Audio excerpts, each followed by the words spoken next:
আপনাদের আজকে দেখাবো পুরানো জিও ডিসপ্লে কিভাবে চেক করতে হয় বোর্ডে লাগিয়ে, সেটা আপনাদেরকে দেখাবো। তো আপনারা দেখুন কিভাবে ঝালাই করতে হয়।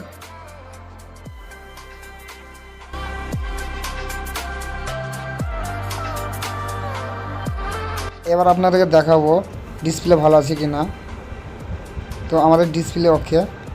তো এবার আপনাদের দেখাবো কিভাবে ডিসপ্লে বোর্ড থেকে তুলতে হয়, সেটা আপনারাও দেখুন।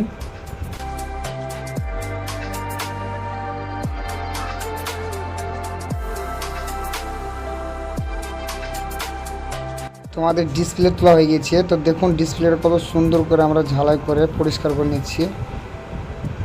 তো যে কোনো মোবাইলের ডিসপ্লে আপনারা এভাবে লাগাতে পারেন এবং তুলতে পারবেন।